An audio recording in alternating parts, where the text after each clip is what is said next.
Once again, if you, I think somebody's telling you to fix your hair, Mike.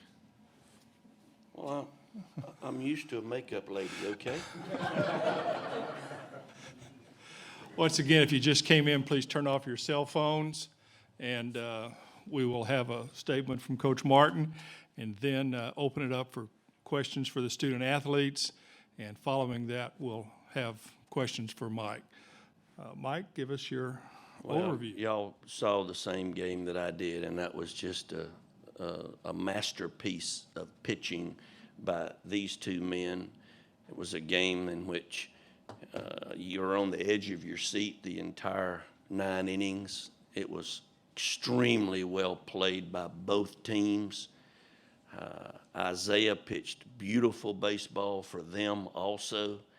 It was a game that if you knew you could go to a baseball game every night, you would be big-time baseball fans, because that's the way you hope that your team plays every night. And I know it's disappointing for the other team. They had a lot of things, so to speak, go our way, but I just can't say enough about Drew Parrish and J.C. Flowers. Let's get that clear. And the guy that's back there getting no credit whatsoever, he takes one off the arm, he takes one off the leg. Nobody really cares. Get the dadgum ball and throw it back to the pitcher and squat down and call the game. But this freshman, Matheu Nelson, really is beginning to come of age, and I'm very proud of the way he is improving, and I'm anxious to see him. For I don't know, we know that we got 2 for sure. So let's just look at it that way. I'll get a chance to see him play 2, and we don't know what's going to happen. I can't sit here and say we're in the driver's seat. This field is strong. This field is really impressive. So this tournament's a long way from being in anybody's hands. Okay, open up for questions for student athletes, and we will get a mic to you. Please identify yourself, and we'll get your affiliation and to whom you're asking the question. Tony Boone, Omaha World Herald. JC, can you just take us through the swing of emotions from the play at second base to scoring the run and then closing that thing out? There was a lot of emotions going on. You know, it was a close game all the way through, and Arkansas played really, really well. And at the end of the day, one team's going to come on top, and I was just glad to be able to score the first and only run and be able to close it out for my team. Okay, we'll go over here. Mike. Oh, Mike Malloy with the Orlando Sentinel. JC, talk about the catch that you made there against the wall. I saw it off the bat, and I felt that I knew I could catch it if I had room, and obviously I had room and was just able to jump up there and catch it. Face first? No, I hit side on the wall. I was fine. Back here. Ari Masudi, Seminoles.com. This one's for Drew. You said coming into this matchup that you knew you were going to have to bring your A game against Isaiah Campbell. Just what was it like to be in that battle with him, and just those moments where Arkansas got runners on and you were able to get out of it? What was going through your mind? Yeah, like I said, it was going to be a pitcher's battle out there tonight, and I had to match his intensity and, keep my team in the game and allow them to, scratch a run or two at the end there. And it was just a great game overall. They pitched lights out performance from both sides, and I'm just glad, we came up on top. Okay, Bob. Yeah, I had questions for a couple of guys. JC, were you stealing on that play where I guess you kind of ran into Martin and knocked the ball loose, or what? And could you just kind of describe that play? And then also, after you get done, I had a question for Drew. Okay, yeah, it was a hit and run. I think the count was 3-1, and yeah, he came across the bag, made a nice play, and I guess his momentum, and he tagged me on the stomach, and the ball just came out, glove came off, and I hope he's doing okay. And Drew, where does that rank? I know you've had a lot of great games in your career. Where does that rank? And it seemed like whenever you needed a strikeout, with guys on, you were able to come up with it. Rank as in, like, in my career? Yeah, or? like I mean, pitching in Omaha has got to be the top, by far. Every kid dreams of playing at that field and being in a situation like there was tonight with, great fan support from both sides and great competition. So it's probably the best game of my career. Okay, Adam? For the Adam Sparks of Tennessee, and Drew, kind of a follow-up to that. It's a dream to pitch here anyway, but then when you have one of the best games of your life, what's that sensation like to come through with your best when you're playing the biggest game of your life?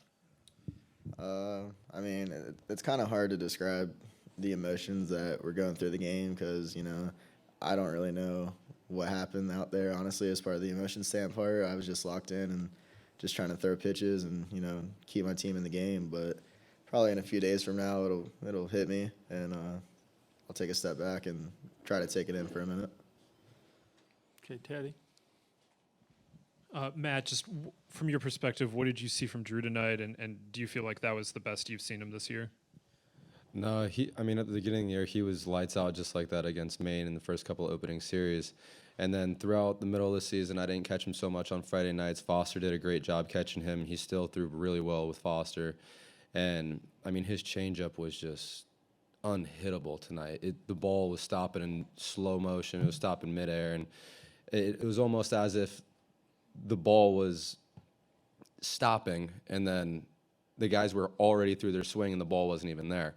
So, his fastball, he was locating well. His curveball was on. He was burying pitches when he needed to. He just did one heck of a job, especially on that pickoff, too. When we picked that guy off early in the game, that was awesome. Okay, we'll have a question for two more. So, Adam? This is for JC. Florida State has not won their opening game in Omaha in quite a while. Were you aware of that, and do you think that puts you guys a little more in the driver's seat winning the first one? I was here my freshman year, and we lost the opening game. I wasn't aware that we haven't won one in a while, but I don't think that puts us in the driver's seat. Michigan is a great team, and we're going to go out there and battle just like we did tonight, and hopefully we get a good outcome. We'll do Mike and then Adam. Okay, Mike? Drew, I think it was the sixth inning. You got the last out. There was a chopper right back at you, and you kind of batted it down with your bare hand. Was that just a reaction play, and did that sting any, or what did that feel like off your hand there? Yeah, it was definitely a reaction play. In my head, I'm like, all right, this is a base hit. I'm going to throw everything I can at to stop it. As far as hurting, no, my adrenaline was going throughout the game, but I'm sure tomorrow it's going to be a little sore. I got yelled at for doing that. Okay, Aaron? Aaron Fitt, doing baseball. Drew, I guess you'd probably say it's been a little bit of an up and down year for you on the mound. What have you kind of been focusing on as we get to this last part of the season, and what do you think has been the key for you to be able to go out and have a night like this? Honestly, everything that happened in the past is in the past, and it doesn't matter anymore. We just got to keep pushing and keep focusing on what's next, and the next step was tonight, and I couldn't think about the past, and, just had to go out there and play my best and help the team out. Okay, guys, thank you, and we will see you Monday night. Thank you. Which is almost better. Mike, I don't know if you heard, will be the home team Oh, is that right? Monday night. Okay. I didn't realize that. Yeah, I guess y'all had to flip. Oh, Baker won the flip. You said, I guess so. Okay, let's open it up for questions for Mike, and we can start here with Art. Ari Masudi, Seminoles.com. Coach, you guys hadn't won a road super regional ever. You do that. You guys hadn't been on the road bunch in regionals, and you win that. Then you come here for the first time since 1999, and you win game one in Omaha. From your perspective, you've coached a long time. What's been different about this team in this run?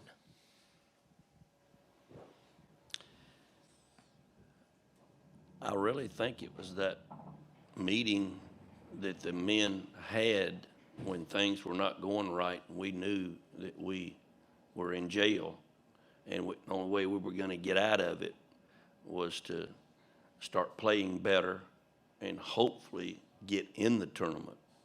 And I think we played very well against Clemson, 3 games, and we just knew that we had to continue to strive to get better and not fall in love with ourselves, and we haven't done that. And we know we're not falling in love with ourselves right now because nothing is settled. Nothing is declared. We just know we got to keep battling. Okay, Bob? Yeah, Coach, I know you won a lot more games than anybody ever, and you won over 2,000, but you were 0 for 5 against Arkansas. I think they'd beaten you more than anybody that you hadn't beaten. I think that the worst record was 0-2 against a couple teams. Were you aware of that, and how big a deal is to finally beat them, here in Omaha? I knew that the University of Arkansas had handled us right easy.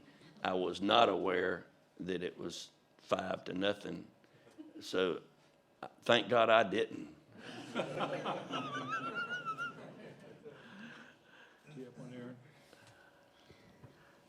Coach, could you put Drew's performance tonight into perspective to do what he did against that kind of an offensive team in this kind of a setting?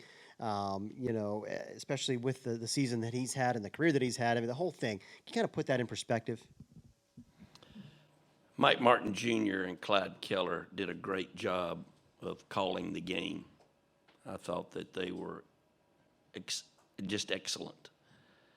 There's no way that I can say that I haven't seen Drew pitch this well. I've seen him pitch as well before. He's just that kind of battler, that kind of competitor. He's a coach's dream when it comes to you know who your Friday night guy is, and a great team player. He's the only thing I've seen him do wrong a while is stick his dadgum left hand out twice to catch a dadgum one-hop ground ball. That's the only thing I get a little attitude with him about. But Drew Parrish is a great Seminole.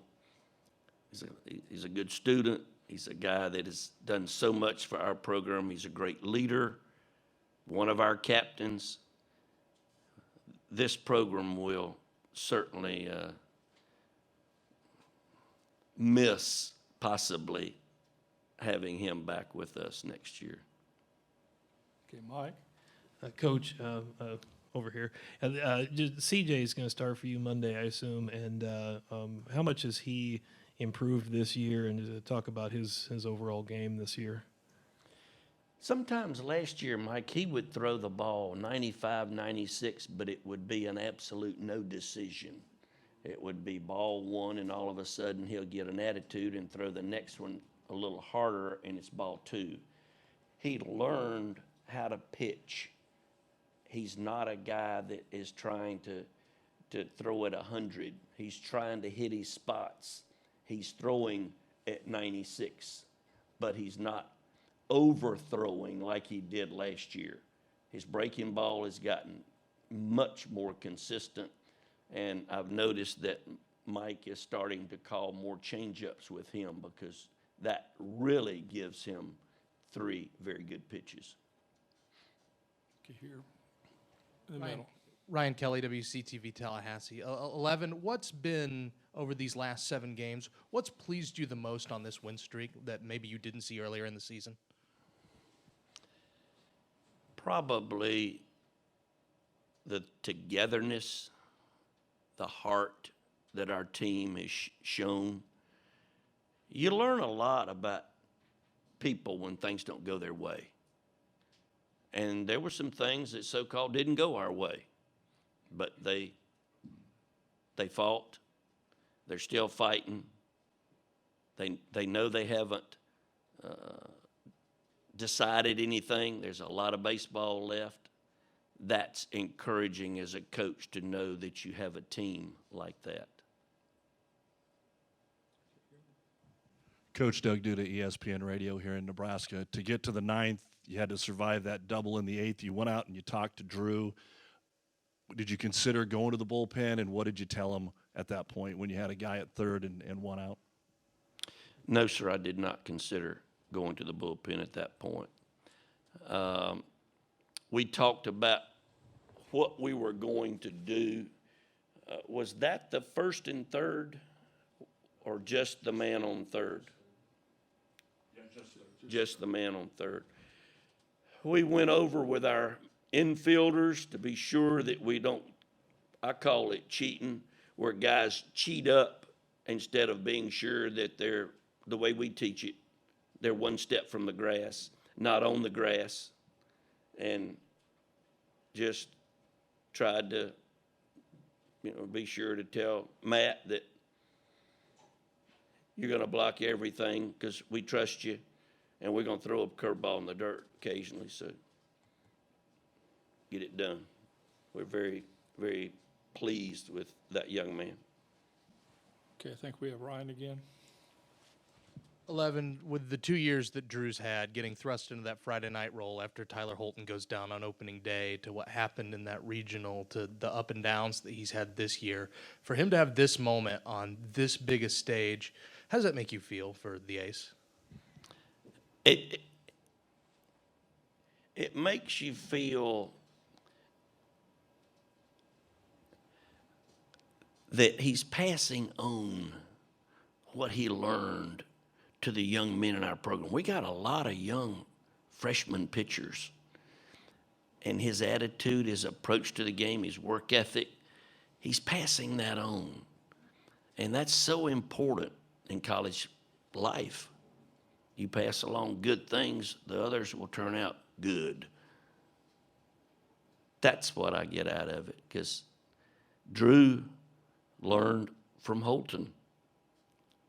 I won't stop talking about Holton if I get started, but that's in the past. Very proud of this ball club because they understand that they haven't done anything. There's still so much baseball left to be played.